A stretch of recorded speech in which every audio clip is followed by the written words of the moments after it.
Hey man, what is good? Just your boy jumping up back with another video for you guys. I hope every single one of you guys having a great day. Again, man, I apologize for this lighting, bro. I know my lighting is absolutely disgusting. You know, during the daytime, I never get really any lighting inside this place. But anyways, I got another video for you guys, man. We got inside Pablo Escobar's 10 million abandoned mansion. You guys know, man, Pablo Escobar, man, he has some of the craziest stories. Now, I don't know a ton about him. So I really can't say much. That's why I'm watching this video. But he has a lot of crazy stories, man. Some of the people that work for him were super crazy, and they showed a lot of loyalty to this guy, man. A lot of loyalty to him. But anyway, so hopefully you guys enjoy this video. If you guys are new to the channel, make sure you guys hit that like button, hit that subscribe button. If there's any other videos you guys want to recommend me, I'll go ahead and watch that. You know I watch these videos to educate myself and learn about new things. That's what we do on this channel, man.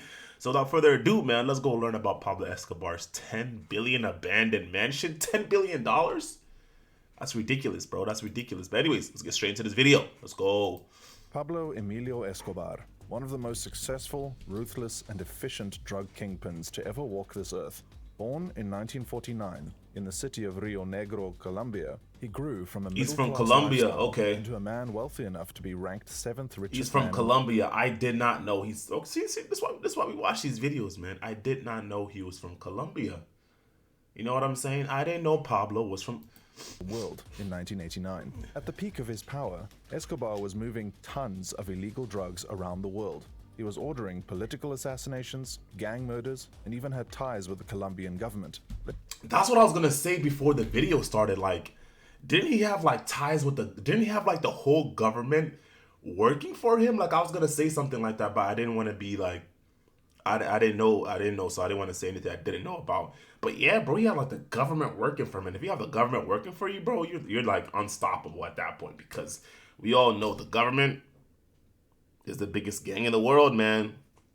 At least here in the U.S., man, the government is the biggest gang in the world, although they don't sell drugs and all that stuff. But you know what I'm saying? They got. So if you got the government under working for you, bro, you're going to be unstoppable without a doubt. Let's just say Mr. Escobar was very good at his job. But we aren't here to talk about how he made his estimated $30 billion of illicit wealth. We'll be looking at the insane mansions he spent his blood-soaked money buying. Mansions. Because if there's one thing Escobar was good at, it was spending. Got to. If you're going to make all that money, you got to spend Pablo it. Escobar was moving 15 tons of cocaine into the United States every single day and was making about 15 tons? How much is 15 tons? Hold up. Let me look up how much is 15 tons. US tons. So that's like 30,000 pounds. Oh my God. So this dude's moving 30. That's right? 30,000. Yeah, so 30,000 pounds of drugs into the US every day, did they say? That's crazy. moving 15 tons of cocaine into the United States How do you do day that? and was making about $810 a second. Suffice to say, he had a lot of money on hand, and he wasn't exactly about to put all of those illicit funds. $810 a Escobar second. would often hide his money in all sorts of locations. How do you make $810 a second? Including warehouses, That's crazy, and some of the massive estates he owned. One of these homes was the incredibly lavish estate known as La Manuela, $810 a which, second? if you asked him, he'd say was procured completely legitimately. Pero usted puede asegurar que su dinero nunca ha tenido vinculación con el narcotráfico. Siempre he asegurado que mi dinero no tiene vínculos con el narcotráfico. So what kind of home was La Manuela? Well, it was Escobar's very own little escape. When he wanted a serene location near the water to rest and recuperate from the daily grind of running a drug empire, he'd go there. But unlike That's beautiful. every other person, That's beautiful right there, man. Look at that. The water's blue, clear. You know what I'm saying? simply Look at the takes green. a vacation, Escobar decided to own his vacation spot. So, this 20-acre luxurious estate in the resort town Look at all of that Guatemala green, bro. was his. That's beautiful, It was man. right on the shores of the Peñol Reservoir, and he named the place after his daughter, Manuela Escobar. Pablo That's cute. Escobar really poured a lot of money into this place as well. He wasn't going to name any shoddy old place after his pride and joy, after all. The place was decked out with a massive pool, tennis courts, and horse stables. Escobar loved to buy all sorts of vehicles, land, sea, and sky alike. It was noted that he bought himself 15 private jets and 6 helicopters. So, 15 of course, La private Manuela jets? was This going man to... loves flying, huh? 15 private jets. So, I got a question for the people that already watched this video or have any information on Pablo Escobar. Is this like an actual film of him? Because I know this can't be him because there's no way he wanted people documenting his life because this is like high quality right here. So this has to be like some sort of like Pablo Escobar film or something. That's just my opinion. I've never seen a film about him, but to have a helipad big what I'm enough to saying. play football on, and a seaplane dock. When you're a drug lord as powerful as Escobar was, pretty much nowhere is safe. Even La Manuela wasn't much of an escape. He built guard towers on the property, so no one was getting in there without his permission. And yet, just 8 months before his death, it fell to an enemy attack.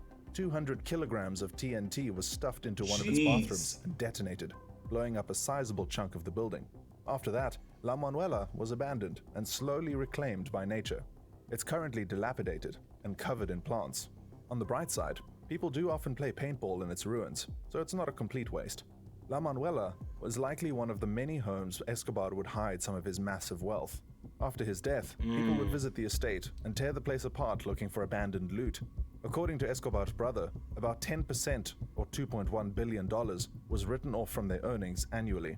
Thanks to the strange locations they would hide their money, they just assumed it had been eaten by rats or destroyed by the elements. That's In some crazy. cases, it was simply lost.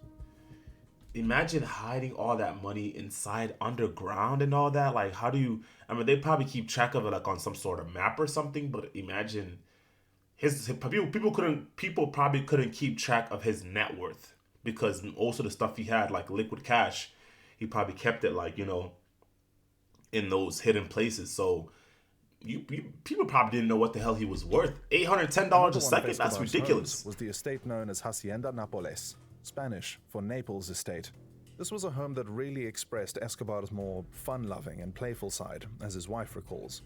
Conocer a Disney siempre es un sueño de cualquier ser humano. El papá se volvía un niño en ese parque con Sebas. Se subía a todas las montañas rusas así se muriera del pánico porque no le gustaban las montañas rusas, pero igual todo lo que fuera posible para ver a Sebas feliz. Hacienda Nápoles was built in Puerto Triunfo, Colombia. The estate covered an insane 7.7 square miles of land. That's even bigger than Disneyland Paris. Jeez. All that just for him and his family to live in. It was filled with a few attractions as well. This man has a whole recreational park built. Imagine building a whole Disneyland for your family to live at, bro. That's insane. I mean, they're saying that it's bigger than the Disneyland, but imagine having that much land. That's crazy. And just for your family, that's crazy. Give it that theme park feel. The estate included a Spanish colonial house, a sculpture park, and a zoo that housed all sorts of exotic animals. There was a bull ring and a kart racing track. So he had a whole zoo in there too. Keeping his family safe and entertained inside this heavily guarded estate. Remember when I mentioned Escobar's love for vehicles? Hacienda Nápoles was big enough to have a private airport. After all, he needed somewhere to store his private jets. And the home somehow still had enough space to store his massive collection of vintage and luxury cars. Following Pablo Escobar's death in 1993, many of the original buildings on the property were demolished or reconditioned for other purposes, and it's now been converted into a family-friendly theme park, built on top of the legacy of a very family-unfriendly man. I just love his last name, bro. Escobar, like, I don't know what that last name means. If y'all know what that means, let me know in the comment section, but Escobar, you know what I'm saying? That's a nice that's lit. Escobar. His homes were in Colombia. For good reason too. Not everyone in Colombia was exactly a fan. One of these homes away from home was La Casa Grande, which he built on the tiny Caribbean island of La Isla Grande. On an island with a population of just over 1,000 lies one of Pablo Escobar's largest estates, and it was only accessible by a special boat from Cartagena. This was not a home for the prying eyes of the public. At the peak of its grandeur, La Casa Grande was so big that it had over 300 exquisitely furnished rooms, with solid gold showerheads in every single bathroom. This home stands as a testament to just how much money... 300 rooms with solid gold... What did he say? Bro, what? big that it had over 300 exquisitely furnished rooms, with solid gold shower heads in every Solid. single. Why do you see this? Is what this is how you know.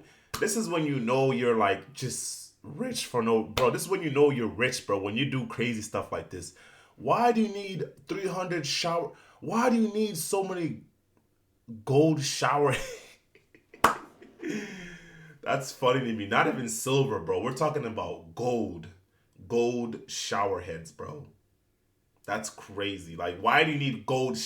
This does nothing. That's just when you have that much money like that, bro. Like, what do? You just try to live like heaven on earth, bro. Like, Bathroom. This home stands as a testament ridiculous. to just how much money Escobar really had. Yeah, I apologize for Despite this his lighting, best man. This efforts is to spend it ridiculous. all, he never could quite exhaust it. When building this secret party home, Escobar commissioned a giant complex that would feature a mansion with resplendent white walls, an enormous swimming pool, a helicopter landing pad, and a dock. Making your way to this mansion would have required hours of trekking through the Caribbean forest, only to catch a glimpse of La Casa Grande before being turned around by an armed guard. After Escobar's death, the mansion in La Isla Grande came under government ownership and steadily fell into ruin. The sprawling complex that once held elaborate meetings between some of the most powerful men of the underground had become reclaimed by nature. La Casa Grande didn't get the treatment some of Escobar's other properties got. It's been left abandoned and forgotten, a dilapidated shell of what it once was. You can't even find it on Google Maps. Jeez, that place looks beautiful. Those During his buildings, lifetime, man. Pablo Escobar was able to build and acquire several properties, both at home and abroad, some of which were for himself, and some were for the impoverished communities of Colombia. Suffice to say, not every one of his homes was a massive mega mansion. An example of this was his comparatively less outrageous property in Medellin, a city in Colombia, and the home was called the Monaco Building. But yet, it was occupied by Escobar for several years. It was a grey, 6-story tall building with beautiful decor, and on top of it was Escobar's special place, an incredibly decked out penthouse. Escobar occupied the Monaco Building for several years, that is, until 1988, when it was bombed by a rival cartel, forcing the kingpin to abandon it, and it remained abandoned Jeez, for could you several years. imagine how big of a target like he had on his head? Like making the amount of money that he was making, like moving the amount of drugs that he was moving. Can you imagine how big of a target like was on his head, bro? Like every single location he was at, people were out to get him, bro. He literally probably had to sleep with one eye open, head on a swivel, bro. Like, you know what I'm saying? Like some crazy stuff like that. You can't even sleep, bro. That's Decades, nuts. even after Escobar's demise. After Escobar's death, it became a tourist site. People would come to see where the famed drug lord once lived. In 2018, it was demolished by city officials in an attempt to move past the painful history the building represented, and has since been turned into a memorial for the victims of Pablo Escobar. Being the most powerful drug lord in all Colombia meant Escobar lived a life that had him avoiding rival drug cartels and avoiding police at the same time. With the trajectory his life was taking, he would either end up dead at the hands of a rival gang or rotting in prison for the rest of his days. But being the powerful man Pablo Escobar was, he somehow found a way to avoid imprisonment by the United States while being protected from He the probably knew that. I mean, going into that type of like work, I would say, like you just know in the back of your mind, you just had to live with the fact that you either, like the dude said, man, you're gonna go to jail, your rival's gonna kill you. You know what I'm saying? Or what was the third thing that he said? Like, you know what I mean? It's only a couple choices, bro. Like jail or your rival's gonna kill you, bro. Unless you somehow figure out a way to leave the game and never do it again. But that's probably like hardest to do when you have as much money and as much product and as much people that he probably has.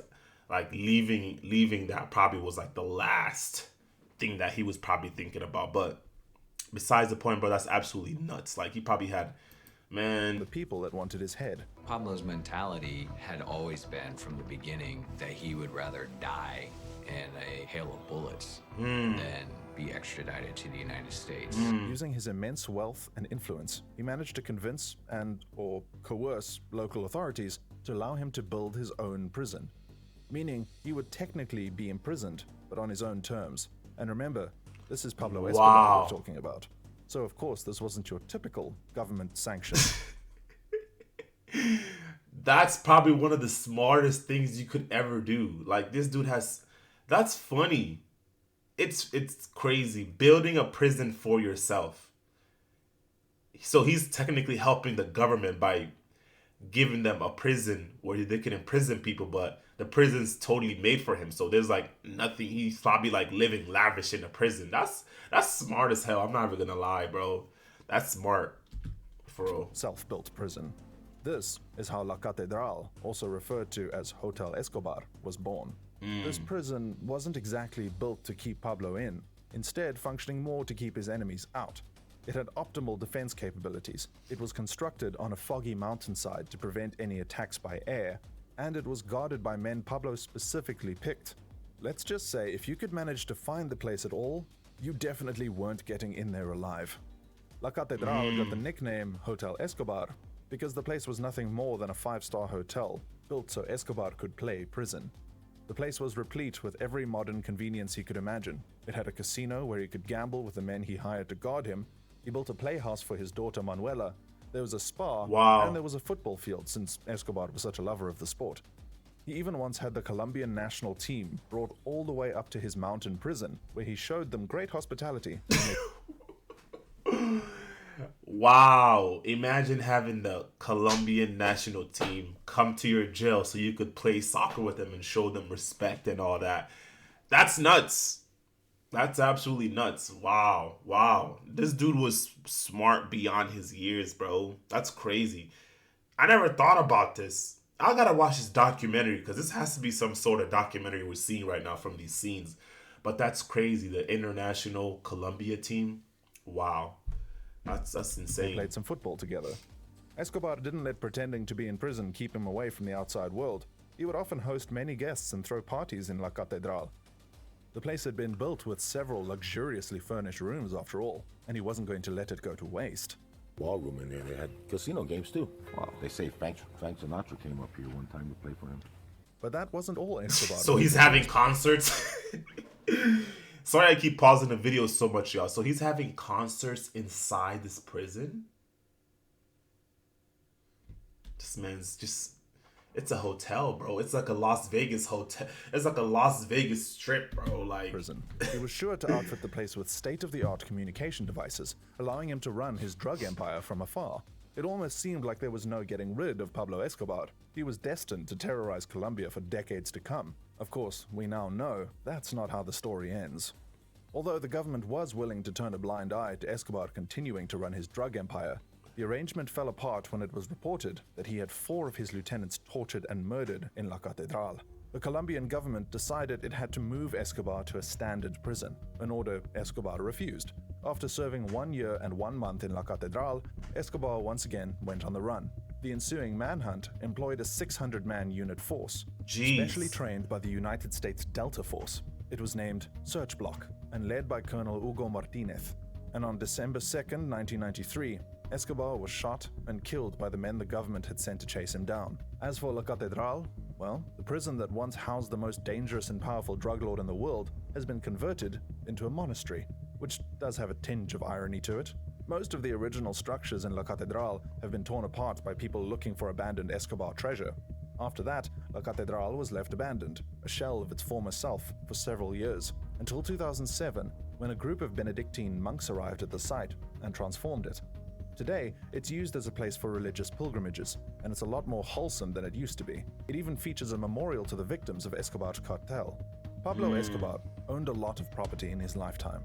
By now, they've either been abandoned, left to be reclaimed by nature, or turned into something positive and used to remember the victims of Escobar's harsh reign over Colombia. What do you think about Escobar's many mansions? Man, hopefully you guys enjoyed the video, bro. I honestly learned a lot in this video. Bro, that whole prison thing, I've never heard of that in my life. That's crazy. That's actually one of the smartest things I've ever heard. Building a prison for yourself so you could live. Bro, that's absolutely insane. That's like a different type of mind game, bro. Like different, but I enjoyed this video a lot. Hopefully you guys enjoyed too. Hopefully you guys learned some stuff, bro. Like I did, man. If there's any other videos you guys want me to react to, let me know in the comments section. And hopefully you guys love the video. If you guys are new to the channel, hit that subscribe button, hit that like button for more videos. And as always, get this lighting thing figured out. I hope you guys enjoyed the video. And as always, I'll see you guys in the next one. Hope you have a great day. Your boy is out, man. I'll see ya.